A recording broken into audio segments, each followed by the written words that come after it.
Buenas noches, Paola. Mi primera pregunta es inevitable. ¿Cómo se hace para hacer política en este país y que no vengan a tu curul a cogotarte María del Carmen Alba? Bueno, muchas gracias por la invitación, Paola. Y bueno, yo creo que en este momento en nuestro país cada vez es mucho más difícil tomar la decisión de sumarse o ingresar al terreno político, pero creo que es absolutamente necesario. ¿Y por qué? Porque efectivamente vemos que por el temor a lo que puede pasar cuando asumes esta decisión de ingresar al terreno político, sabemos que surgen una serie de problemas para la persona como para la familia, porque inventan muchas veces muchas cosas que no son ciertas y viene todo un costo familiar y personal probablemente, pero creo que el Perú lo vale. Lo segundo es que es lamentable lo que ha sucedido en el Congreso esta semana, es lamentable la actitud de la congresista Alba, pero también creo que es importante el rol que juegan no solamente las congresistas mujeres, sino los congresistas hombres, porque se trata del respeto, la tolerancia, ¿no? Y efectivamente garantizar este diálogo democrático que requiere nuestro país. Yo creo que es absolutamente reprochable lo que ha sucedido, la presión que se ha ejercido sobre la congresista, pero además el tratar de intentar cambiar el voto. Y luego vemos, ¿no?, al día siguiente una condecoración saludando un poco su rol como presidenta del Congreso. Por lo tanto, creo que debemos alzar nuestra voz, por lo menos en mi caso, de discrepancia y de protesta por lo sucedido en el Congreso con la congresista Alba y la presión que quiso ejercer y que, digamos, recurrentemente ejerce respecto de cuando las personas no tienen posiciones o los congresistas o inclusive los periodistas hacen preguntas incómodas, suele tener reacciones no tan tolerantes como se esperaría de una persona que ha ingresado en el terreno político. ¿Nélida? Sí, ¿cómo está? Y, a ver, en este contexto, viendo la perspectiva de la actitud que ha tenido la congresista, ¿qué es lo que estamos viendo nosotros a nivel de país, la población en general? Nos estamos acostumbrando a ver pasivamente todo ese tipo de actitudes dentro del Congreso de la República. ¿A qué están destinados los congresistas, las congresistas? A tomar esa actitud un tanto autoritaria, matonesca sobre sus compañeras. Estamos viendo que ahora se puede condecorar a quien se portó mal, a quien tiene una pésima actitud. ¿Quién controla a quién? Sabemos que al Congreso de la República no hay ninguna instancia que le pueda poner un pare o por lo menos una sanción. Entonces, ¿cómo tendríamos que ver esta situación desde el punto de vista del interior del país, desde las regiones? ¿Cuál sería la mirada? Nélida, mucho gusto y muchas gracias por la invitación. Yo creo que en este momento la ciudadanía pareciese, y espero que no sea así, está no solo cansada, ¿sí?, de lo que sucede en el Congreso, actitudes prepotentes como las que estamos viendo en imágenes en este momento, pero que se repiten permanentemente y la única explicación que encuentro es en este momento, la poca tolerancia o nula tolerancia que se está dando en nuestra sociedad. Creo que el ver que alguien vota distinto u opina distinto, que es gravísimo, ¿no?, merece un levantamiento de voz, una falta de respeto o una desacreditación en el propio Parlamento, como que lo vemos. Entonces se ha perdido el respeto a la opinión del otro. Podemos discrepar, pero últimamente somos, y en general hay una intolerancia. Creo que todos, ¿sí?, y este es un tema recurrente y los ciudadanos que nos están viendo pueden sentirlo además. De un tiempo a esta parte, seguro que muchos de nosotros estamos en varios chats, ¿no? El chat de la universidad, el chat de los padres de familia, el chat de los amigos, y de pronto cuando entramos al terreno político y alguien opina distinto, o lo sacan del chat o se sale del chat y no es posible dialogar en términos de respeto y tolerancia, y eso es lo que vemos que pasa en el Congreso, y vemos que la ciudadanía, lamentablemente, y ojalá me equivoque, está normalizando. Y eso además se puede vincular con lo que pasa en el territorio. Ahora, además, con la ley de paridad y alternancia, tenemos un reto, ¿no? Y es que la mayoría de gobernadores son hombres y la gran mayoría de gobernadores, de vicegobernadoras, son mujeres, ¿sí? Y todavía existen diferencias, no solamente en el trato de las vicegobernadoras o también de las consejeras respecto del rol de la mujer en las instancias de gobierno, ¿no? ¿Qué rol cumplen las vicegobernadoras? En realidad, en este momento depende mucho de cuánto espacio le da el gobernador. He tenido la oportunidad de conversar con varias vicegobernadoras en los viajes que realizo últimamente por el trabajo que desempeño desde Videnza, y uno de los temas que surge es que el gobernador le da a la vicegobernadora un encargo, probablemente temas de protección social, de repente de infancia, en otras zonas del país de microempresas, y en otras no le da ninguna tarea. En primer lugar. En segundo lugar, hay una diferencia enorme en el tema remunerativo. Las vicegobernadoras pueden ganar entre 3.500 soles y 14.000 soles, y es el consejo el que le da el monto a ganar de remuneración mensual, dependiendo de cómo considere y valore el rol que va a cumplir la vicegobernadora. Entonces, si bien es cierto, vemos y que se continúa, mira, estamos viendo imágenes del Congreso, pero luego en el espacio del Consejo Regional, los consejeros y consejeras son quienes finalmente toman la decisión de qué rol y cuánto debe ganar por el rol que asume una vicegobernadora. Entonces vemos que todavía en nuestro país el reto para que una mujer entre en política, pero además sea valorada, reconocida y vista como alguien que puede aportar mucho más, ¿no?, que anteriormente, probablemente donde no se tenía la oportunidad de participar, y en igualdad de condiciones con los hombres. Creo que todavía hay un camino importante por recorrer. Vemos que, como les digo, hay gobiernos regionales donde las vicegobernadoras no tienen espacio, lamentablemente. Pero hay algo que es interesante. Si nosotros seguimos la tendencia, que espero que no sea así, pero la tendencia de los gobernadores con procesos penales o denuncias que luego son suspendidos o se les retira del cargo, digamos, por denuncias y por investigaciones que se están realizando, ¿no? Vamos a tener a vicegobernadores que van a asumir el rol de gobernadoras, ¿no?, en su momento. Entonces, creo que es importante, lo mencionaba Paola, este espacio que está promoviendo el Programa de Naciones Unidas para el Desarrollo de la mano con la Asamblea Nacional de Gobiernos Regionales, para analizar efectivamente estos retos de la representación política de las mujeres en el territorio, mirando a nivel de regiones, ¿no?, e identificando qué problemáticas se van dando justo para desarrollar esa tarea de vicegobernadora, pero además de qué manera pueden incorporarse, ¿no?, con roles mucho más activos que puedan presentarle a la ciudadanía además estos logros o resultados que las mujeres somos tan capaces como los hombres de cumplir. Claro, pero ¿eso qué implica? ¿Tener que cambiar algunos ítems del reglamento de gobiernos regionales, de la ley de gobiernos regionales? Porque ahí claramente dentro de este reglamento señala de que el cargo de la vicegobernación es un cargo de representación.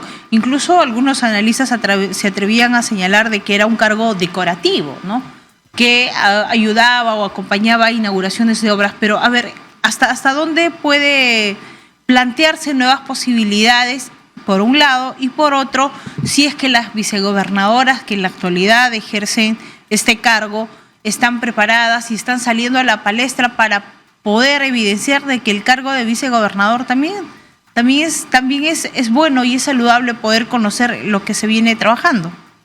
Sí, yo creo que es un proceso en el que la ley, las modificaciones legislativas deben acompañar, ¿sí?, el camino que se va abriendo. Yo creo que hoy las vicegobernadoras, muchas de las vicegobernadoras, no conozco a todas, no tengo el gusto de conocer a todas, pero las que he tenido la oportunidad de conocer, realmente de ninguna manera son una figura decorativa, más bien lideran temáticas, ¿no?, de la mano, me imagino, con el acuerdo que probablemente han tenido previo a las elecciones con los candidatos a gobernadores, hoy gobernadores que fueron elegidos por el pueblo. Creo que están capacitadas la gran mayoría de ellas, y lo que se tiene que hacer en realidad es fortalecer esas capacidades, ¿sí? Y sobre todo en la línea de trabajar en equipo, qué está pasando en determinadas zonas del país y si se requiere, digamos, estas alianzas entre vicegobernadoras para que puedan efectivamente acompañarse en los procesos de gestión pública, que creo que bien pueden realizarlos. Si bien es cierto, hay una labor de representación, como bien lo señalas, Nélida, creo que también en esa representación pueden ejercer el liderazgo, pueden convocar, como lo he visto en varios gobiernos regionales, obviamente con el aval del gobernador, en ningún caso en competencia, sino de manera complementaria, porque obviamente el gobernador no se da abasto a todo, y más bien tener una vicegobernadora que pueda contribuir en identificar y ayudar a solucionar algunos temas de la mano con los gerentes generales o los gerentes de desarrollo social, económico y sus directores respectivos, pueden hacer un liderazgo complementario al del gobernador y finalmente lograr los objetivos que se han trazado como equipo de gobierno cuando se presentaron a las elecciones y las ganaron. Yo creo que la ley de paridad y alternancia abre un camino interesante, no genera el cambio conductual en los ciudadanos de votar por mujeres todavía. Vemos que hubieron varias candidatas mujeres a alcaldías, a gobiernos regionales, y no necesariamente ganaron. A las alcaldesas que teníamos al final, ya en la segunda tanda, más o menos 10 candidatas potenciales a que puedan ganar el sillón municipal y solamente salieron 5. Y eso es porque la ciudadanía no las votó, no decidió optar por las mujeres. Creo que las mujeres que hoy ostentan la posibilidad de tener un cargo como alcaldesas o vicegobernadoras o 2 gobernadoras que tenemos actualmente pueden demostrar que efectivamente elegir a una mujer es tan válido e importante como elegir a un hombre, y que las mujeres sí pueden llevar a cabo una gestión que genere mayores beneficios y sobre todo la mejora de la calidad de vida de la población.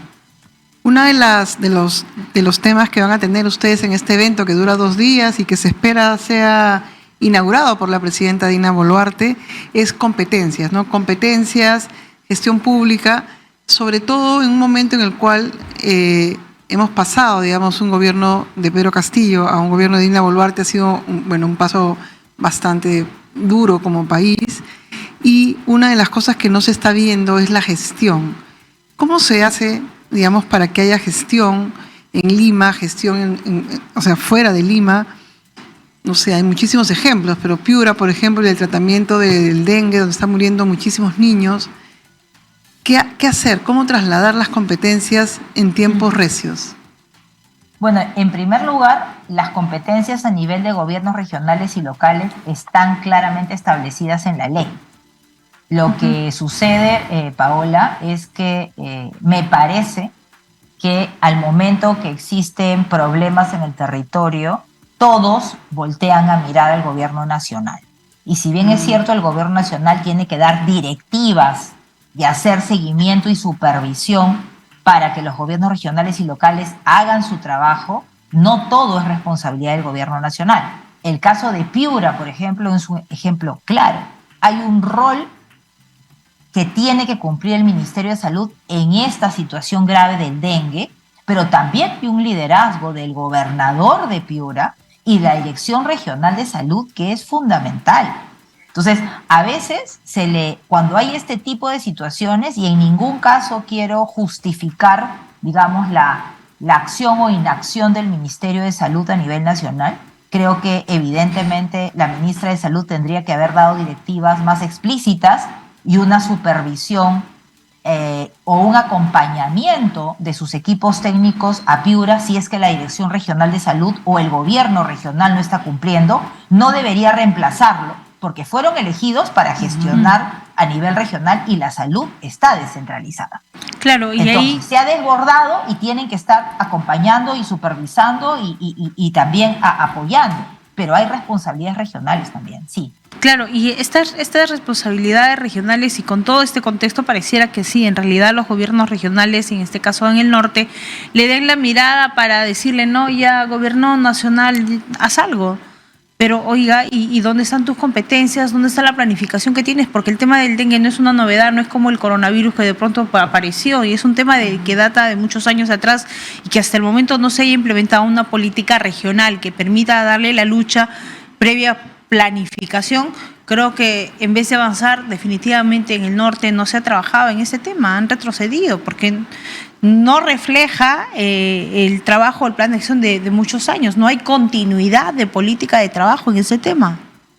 E inclusive, efectivamente, Nélida, el hecho de que el Ministerio de Salud envíe un equipo de soporte y ayuda al gobierno regional significa que el equipo se va a sentar al costado del equipo técnico de salud, porque no se puede ir a sentar en la silla del director regional de salud ni reemplazar a los equipos técnicos.